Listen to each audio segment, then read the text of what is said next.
Hayagang inihayag ni Pangulong Donald Trump ang planong sakupin ng Cuba dahil tumangi ang lokal na pamahalaan sa kasunduan ng White House. Nagpadala ang Estados Unidos ng aircraft carrier sa baybay ng Cuba para mabilis sakupin ng isla kung kailangan.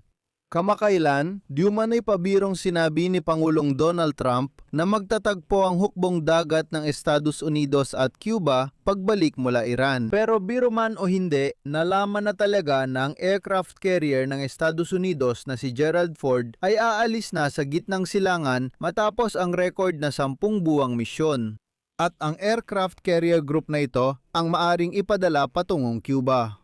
Sa isang pribadong hapunan sa Florida, sinabi ni Trump na agad niyang kukunin ang kontrol sa Cuba at napahiwatig ng pressure militar gamit ang aircraft carrier sa Caribbean Sea. Mahalaga, ito ay isang pahayag. Ipinahayag ito sa parehong araw na nilagdaan ni Trump ang kautusan tungkol sa mga bagong parusa laban sa Cuba. Ako si Alexei Pechi, pag-usapan natin ang paksang ito. Pero bago tayo magsimula, hinihiling ko na mag-subscribe kayo sa channel, i-like ang episode na ito at mag-iwan ng kahit anong komento sa video na ito. Mag-subscribe din sa aking Telegram channel na Pechi News, ang link ay nasa video description. Doon kami naglalatala ng maiinit at napapanahong balita.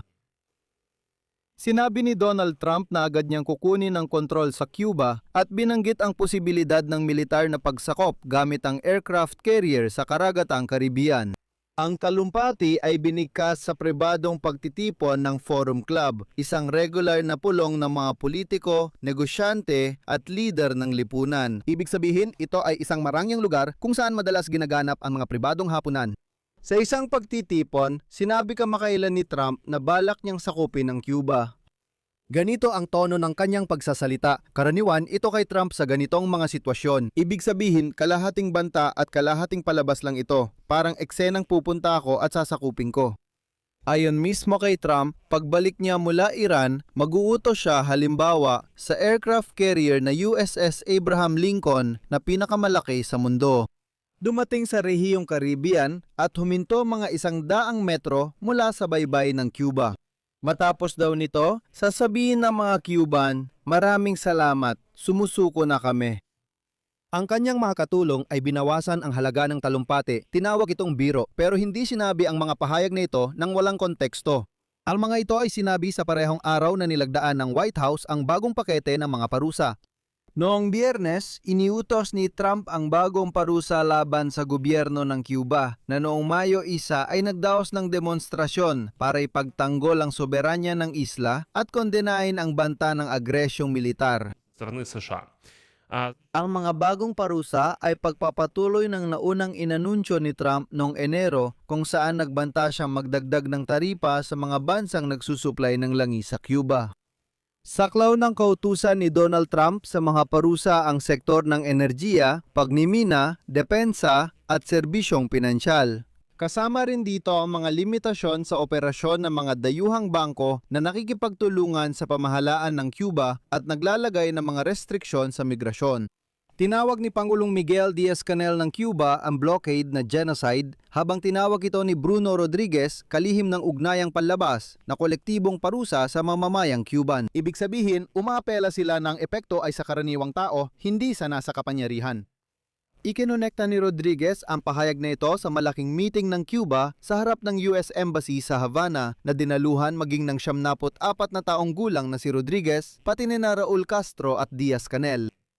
Pero bukod pa dyan, alam mo, bukod sa mga parusa, may mga nangyayaring kakaiba at interesante, masasabi ko pa nga mga bagay. Ayon sa ulat, aalis na sa gitnang silangan ang aircraft carrier ng US na Gerald Ford matapos ang record na 10 buwang misyon. Magiging ginhawa ito para sa humigit kumulang 4,500 na mga mandaragat matapos ang 10 buwang serbisyo pero magdudulot ito ng pagbawas sa malaking bahagi ng firepower. Sa gitna ng deadlock ng negosasyon ng Estados Unidos at Iran, si Gerald Ford ay isa sa 3 aircraft carrier ng Estados Unidos sa reyon ng gitnang silangan kasama ang USS George Bush at USS Abraham Lincoln. Habang kumikilos siya sa pulang dagat, ang 2 carrier ay nasa dagat ng Arabia, nakikilahok sa pagharang ng mga barkong may langis at kalakal mula sa mga pantalan ng Iran. At ngayon, hindi pa tinutukoy ang eksaktong petsa ng pag-alis. Ayon sa mga source, ang barko ay babalik sa Virginia kalagitnaan ng Mayo, kaya inaasahan itong umalis sa rehiyon sa mga susunod na araw. Lumagpas na sa 300 araw ang deployment niya, pinakamahabang panahon para sa mga makabagong aircraft carrier ng Estados Unidos. Karaniwan, tumatagal ng 6 hanggang 7 buwan ang deployment ng aircraft carrier para sa maintenance schedules. Dito, nagiging interesante ang sitwasyon. Umalis si Gerald Ford mula Norfolk noong Hunyo 26 noong nakaraang taon para sa isang misyon sa Europa. Ipinadala siya sa Caribbean para harangin ang pag-export ng langis mula Venezuela at sa operasyong hulihin si Nicolas Maduro noong Enero. Pinalawig ang kanyang serbisyo at inilipat ang barko sa gitnang silangan para suportahan ang operasyon laban sa Iran. Ngayon, posible ulit siyang ilipat sa Caribbean pero ngayon laban naman sa Cuba. Mahalagang maunawaan dito na ang mga nangyayari ay hindi bigla ang pagbabago. Ito ay pagpapabilis ng isang estratiya na ilang buwan ng binubuo. Simula ng taon, tumindi ang presyon sa isla. Kaugnay ng pagpapatalsik kay Pangulong Nicolas Maduro ng Venezuela, matagal ng kaalyado at pangunahing tagapagtustos ng langis ng Havana. Nagbabala si Trump sa Cuba na kung walang kasunduan sa Washington, mawawalan ito ni langis ni pera mula sa Venezuela at hinimok ang pamahalaan na makipag-usap bago mahuli ang lahat. Bukod dito, tumaas ang presyon dahil sa mga balita tungkol sa aircraft carrier. Ang botohan sa Senado para tanggalin ang mga limitasyon sa posibleng mga operasyong militar sa Cuba. Ibig sabihin, may batas na pumapayag sa operasyong militar na ito. At ang paratang ni kalihim ng Estado ng US, Marco Rubio, ukol sa presensya ng banyagang intelihensya sa isla, partikular ng Russia at China. Noong Pebrero, sinabi ni Trump ang posibilidad na magiliw na pagsanib ng Cuba pero hindi niya ipinaliwanag ang ibig sabihin nito. Ito ang formula at kung paano ito umaayon sa internasyonal na batas. Sa kabila ng tensyon, nananatili ang diplomatikong ugnayan ng Cuba at Estados Unidos. Noong Abril 10 sa Havana, nagkaroon ng mataas na antas na pagpupulong na dinaluhan ng kinatawan ng Estados Unidos at apo ni Raul Castro. Nagmobilisa ang pamahalaan ng daan-daang libo sa isla. Noong Mayo 1, nagrally sila sa harap ng US Embassy. Ayon sa mga autoridad, di umano'y nakalikom sila ng mahigit 6 na milyong lagda bilang suporta sa inang bayan at kapayapaan na simbolikong iniabot kina Raul Castro at Diaz-Canel. Bagamat ang mga kalaban, syempre, ay pinagdududahan ang mga kondisyon kung paano nakuha ang ilan sa mga lagdang ito.